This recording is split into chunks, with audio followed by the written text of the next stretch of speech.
Assalamualaikum warahmatullahi wabarakatuh. Alhamdulillah wassalatu wassalamu ala Rasulillah wa ala alihi wa sahbihi wa man tabi'ahum ila yaumil qiyamah. Amma ba'du. Rabbi shrahli sadri wa yassirli amri wahlul 'uqdatam min lisani yafqahu qawli. Amin ya rabbal alamin. Jamaah rekan-rekan yang budiman dimanapun Anda berada. Terima kasih sudah kembali di channel ini bersama saya Anwar di Tajul 5 Menit. Dan pada kesempatan kali ini insya Allah kita akan kembali melanjutkan pembacaan surah Al-Mutaffifin dari mulai ayat yang ke berapa? Kalabal Rona ke-14 sampai ayat ke-17 insya Allah di surah Al-Mutaffifin. Dan nanti kita akan coba lanjutkan dari ayat 18 dan selanjutnya. Alhamdulillah pada kesempatan sebelumnya kita sudah membaca penjelasan tentang adanya catatan orang-orang yang durhaka yang akan disimpan di dalam sijin ataupun neraka. Apa itu? Kitabnya seperti apa? Kemarin sudah dijelaskan. Dan keadaannya adalah orang-orang yang kemarin itu al-fujar itu seperti apa? Mereka tidak percaya pada hari pembalasan dan mereka mu'tadin asim, orang yang melampaui batas lagi berdosa, dan mereka menganggap bahwa Al-Quran ini hanyalah dongengan-dongengan orang terdahulu. Dibantah oleh Allah semua itu karena Rona ala qulubihim ma kanu yaksibun. Apa yang mereka lakukan itu menutupi hati mereka. Kemarin ditutup dengan hadis dari Rasulullah Sallallahu Alaihi Wasallam.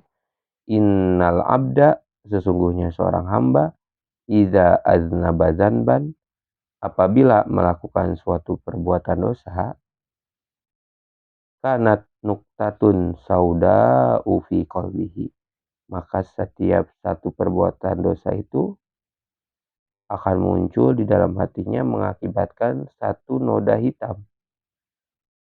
Fa in taba minha, apabila dia bertobat, sukila qalbuhu, maka hatinya akan menjadi jernih. Wa in zada zada, tetapi jika dia menambah perbuatan itu, maka akan bertambah noda itu. Yang saya pahami adalah bahwa kita perlu untuk bertobat supaya hati kita ini kembali bersih. Dan jangan sampai kita berbuat dosa nggak mau tobat. Dosa, biarin aja lah dosa lagi, biarin aja lah dosa lagi. Nggak ada tobat-tobatnya. Nggak ada keinginan untuk berhenti, nggak ada rasa sesal, nggak ada keinginan untuk berhenti gitu ya. Karena kan kemarin syarat tobat itu menyesali dan berazam untuk berhenti. Maka setiap kali kita berdosa, kembali kita bertobat kepada Allah supaya hati kita ini kembali jernih. Bahayanya kalau misalnya hati kita terus ditambah dengan dosa lagi, ada noda hitam lagi, ditambah noda hitam lagi, lama-kelamaan isinya hati kita noda hitam semua. Artinya itu tertutupi, udah nggak peduli, udah nggak masuk cahaya. Ibaratnya nih kalau jendela kita tutupin pakai pilok hitam gitu ya, kita pilok tebel terus dikit, set set set set, lama kelamaan kita kasih cat hitam, satu titik satu titik satu titik satu titik, lama-lama penuh semua, cahaya nggak masuk, kita belajar ngaji nggak masuk nggak paham nggak ada tersentuhnya sama ajaran kebaikan. Itu yang bahayanya. Sama syariat udah nggak peduli, sama akhlak udah bodo amat, sama sama perbuatan usaha untuk bermanfaat kepada orang lain udah males-malesan, sukanya malah hasud, sukanya malah menyakiti orang lain, atau malah nggak peduli sama sekali sama perintah Allah. Terus sholat nggak mau, disuruh zakat bodo amat, suruh puasa abaikan saja, itu bahaya. Jangan sampai kita menjadi manusia seperti itu, malah maunya syirik, minta tolong maunya bukan sama Allah, malah kepada yang lain, hal-hal yang lain.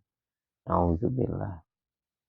Kalla bal rana ala qulubihim ma kanu yaksibun. Lalu Allah Subhanahu wa taala berfirman, tidak, sekali-kali tidak demikian. Rona ala qulubihim ma kanu yaksibun. Sebenarnya apa yang selalu mereka usahakan itu menutupi hati mereka. Imam Tirmizi menjelaskan bahwa hadis di atas tadi itu adalah hadis yang hasan sahih. Imam Hasan Al-Basri mengungkapkan maksud noda hitam di sini tidak lain adalah tumpukan dosa atau dosa itu sendiri sehingga menutupi seluruh bagian hati yang akhirnya membuat hati itu mati. Kelamaan gak bisa napas hatinya. Ibaratnya kalau manusia mah semakin dibekap lama kelamaan nih kayak paru-paru. Ada satu noda, ada satu bercak, lama kelamaan susah nafas. Firman Allah Subhanahu wa taala, kalla innahum ar-rabbihim yauma idzil lamahjubun. Sekali-kali tidak, sesungguhnya mereka itu pada hari kiamat akan terhalang, benar-benar terhalang dari melihat Rabb mereka. Nauzubillah. Mudah-mudahan kita bisa menatap Allah nanti di yaumil kiamat, karena itu adalah nikmat terbesar yang akan diberikan kepada umat muslim, yaitu bisa langsung melihat Allah. Tadinya hanya nabi, hanya rasul yang bisa bertemu dengan Allah. Kita nanti bisa bertemu dengan Allah. Allah. Rob yang selalu kita sembah setiap hari, selalu kita ikuti perintahnya, selalu kita pahami setiap firman-Nya, lalu kita akan bertemu dengannya. Itu adalah kebahagiaan yang sangat besar. Malam, misalnya tadi malam aja, saya mimpi bertemu sama teman gitu.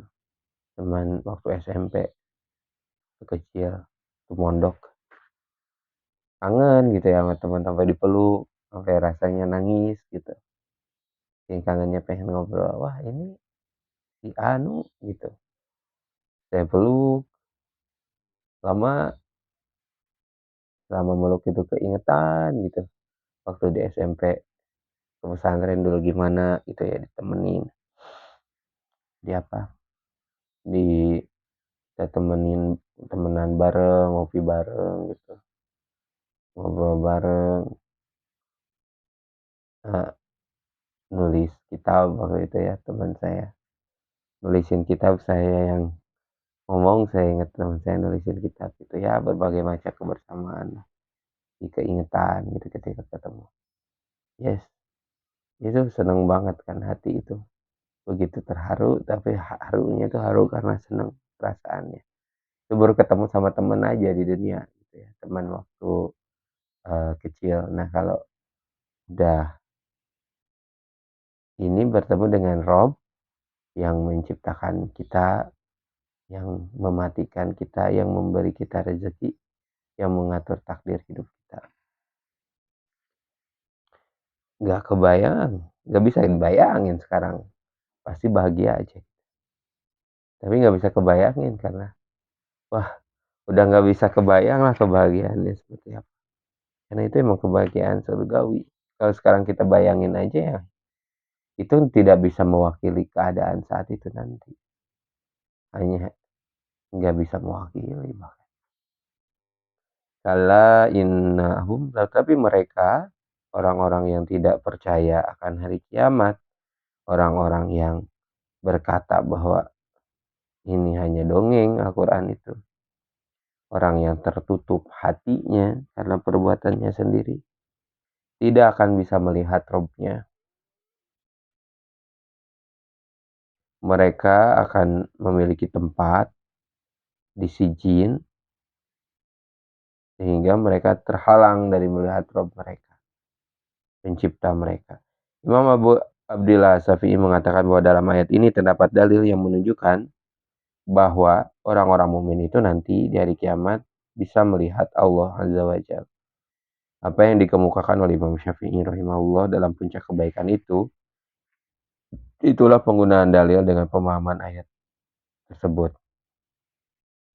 Sebagaimana dengan ditunjukkannya di dalam firman Allah Ta'ala di surah Al-Qiyamah ayat 22-23. Wujuhu yawma idzin nadirah ila rabbiha nadirah. Wajah-wajah orang-orang mukmin pada hari itu berseri-seri, kepada Robnya lah mereka akan melihat.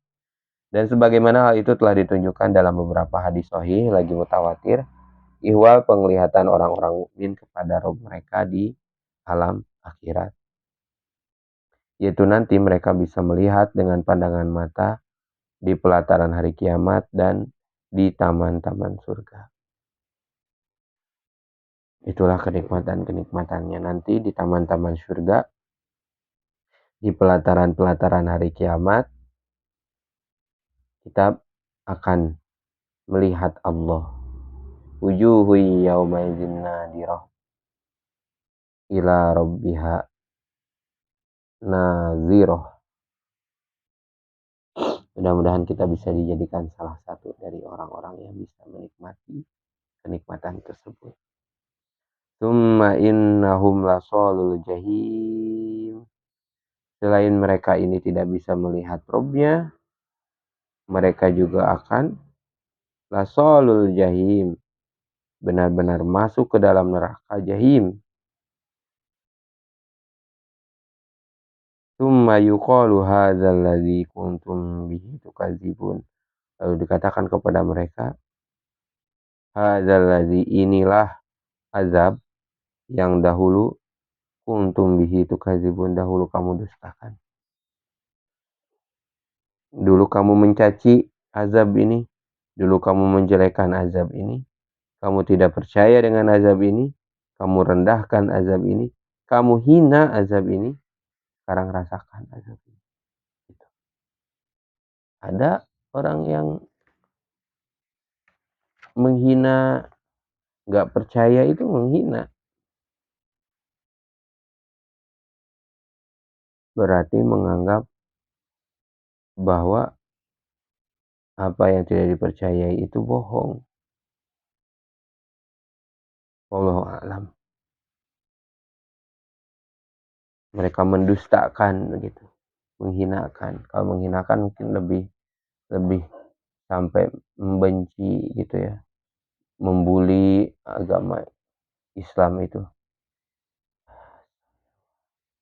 Mudah-mudahan kita bisa dilindungi dari orang-orang seperti itu, bisa bertambah hari, semakin bertambah keimanan kita. A'udzubillahi minasyaitonirrajim. Bismillahirrahmanirrahim. Kalla inna kitabal abrari lafi illin. Wa ma adraka ma illiyun. Kitabum marqumun yashhaduhul muqarrabun. Innal abrara lafi na'imin 'alal araiki yanzurun. Ta'rifu fi wujuhihim nadratan na'im. Yusqawna min rahiqim makhtum. Khitamuhu miskun wa fi dzalika falyatanafasil mutanafisun. Wa mizajuhu min tasnim. Ainan yashrabu bihal muqarrabun. Wa ma'nahu wallahu a'lam. Berodi. Alhamdulillahirabbil alamin. Setelah kemarin kita membahas tentang fujar atau orang-orang yang eh, durhaka. Sekarang kita membahas al-abror, orang-orang yang berbakti. Durhaka kepada orang tua balasannya adalah abror, berbakti. Jadi seperti apa balasan bagi orang-orang yang berbakti? Ada agak mohon maaf dan eh, bakti kita kepada Allah seperti apa? Kita udah berbakti kepada Allah, segala kemaksiatan kita jauhi. Kita tidak pernah berbuat, kita menghindari dari berburuk sangka kepada orang lain. Hati-hati ketika kamu berasumsi, zaman sekarang menyangka, hati saja udah harus hati-hati. Mudah-mudahan makanya hati kita itu diberikan supaya bisa hati-hati, ya kita mesti memiliki hati yang tenang, nafsul mutmainnah, memiliki jiwa-jiwa yang tenang.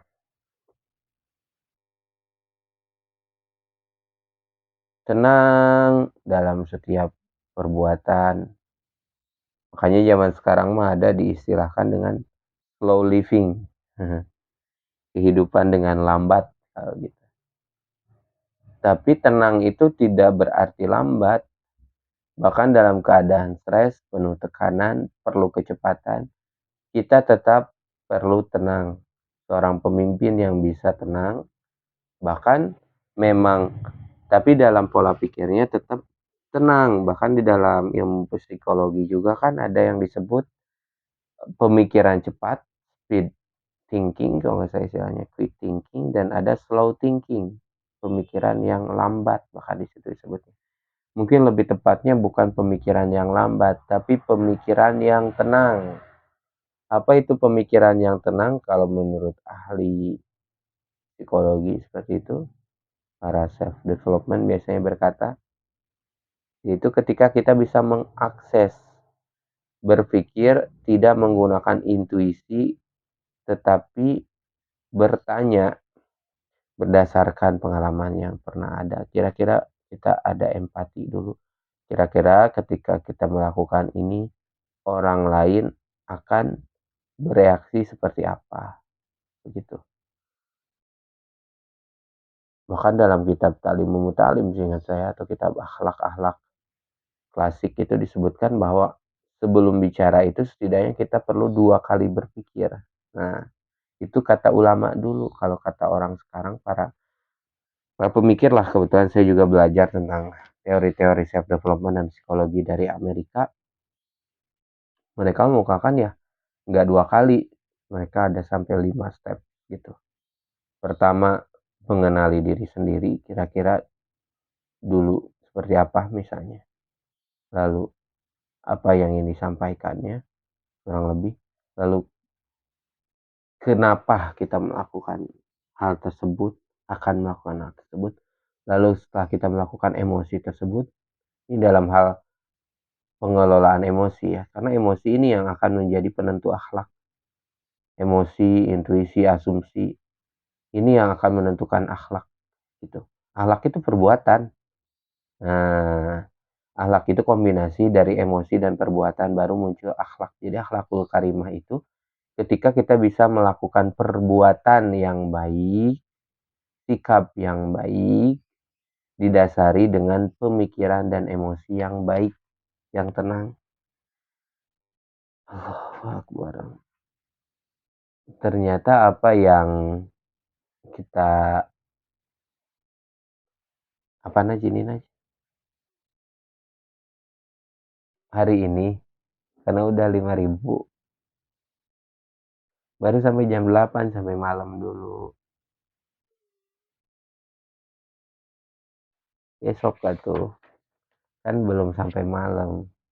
Lihat dulu siapa tahu ada yang berubah nanti sore ngapain. Ya,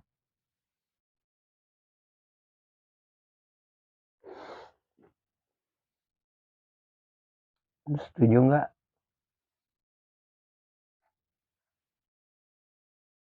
Nggak apa-apa, besok baru.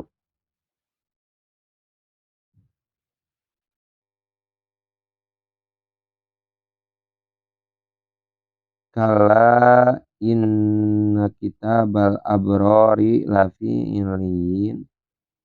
Sekali-kali tidak, inna kitabal abrori, sesungguhnya kitab orang-orang yang berbakti itu benar-benar berada di kenikmatan yang besar, yaitu surga iliyin itu kenikmatan yang besar. Allah tabaraka wa ta'ala berfirman dengan sebenarnya bahwa kitab orang-orang yang berbuat baik yang mereka merupakan lawan bagi orang-orang yang jahat, orang-orang yang berbakti yang menjadi lawan orang-orang yang durhaka, sesungguhnya akan berada dalam iliyin. Iliyin ini lawan dari kata sijin. Kalau kemarin sijin artinya adalah sempit, ya, diambil dari kata asajinu yang berarti sempit. Iliyin adalah lawannya. Ali bin Abi Thalib meriwayatkan dari Ibnu Abbas radhiyallahu anhuma mengenai firman ini. Maksudnya iliyin itu apa? Iliyin itu artinya adalah surga. Dalam riwayat Imam Al-Aufi juga dari Ibnu Abbas, yakni amal perbuatan mereka tercatat di langit di sisi Allah. Itu yang diriwayatkan oleh Imam Al-Aufi. Juga masih riwayatnya sama dari Ibnu Abbas. Yang satu mengatakan iliyin ini surga, iliyin ini ya tempat di langit di sisi Allah. Demikian pula yang dikemukakan oleh Ad-Dhahak. Yang jelas menurut Imam Nukasir di sini, kata iliyin ini diambil dari kata ulu, yang setiap kali sesuatu itu naik dan meninggi, maka akan semakin besar dan semakin luas. Karena itu Allah Jalla wa'ala berfirman seraya mengungkapkan masalahnya serta membesarkan keadaannya. Wa ma adraka ma iliyun. Maka Allah Ta'ala untuk menjelaskan apa iliyin. Apakah iliyin itu menegaskan mengenai apa yang dituliskan bagi mereka. Tapi Allah Ta'ala menjelaskannya dengan apa yang telah dituliskan bagi mereka. Kitabum markum yashhaduhul muqarrabun. Yaitu kitab yang tertulis. Kitab yang dituliskan bagi mereka itu adalah kitab yang tertulis, yang disaksikan oleh malaikat-malaikat yang didekatkan, al-muqarrabun. Al-muqarrabun ini adalah malaikat. Kayaknya kemarin ada al-muqarrabin, orang-orang yang mendekat kepada Nabi. Ini al-muqarrabun artinya malaikat, malaikat yang didekatkan. Demikian yang dikemukakan oleh Qatadah. Sementara Al-Aufi meriwayatkan dari Ibnu Abbas, dari setiap langit disaksikan oleh setiap yang mendekatkan diri.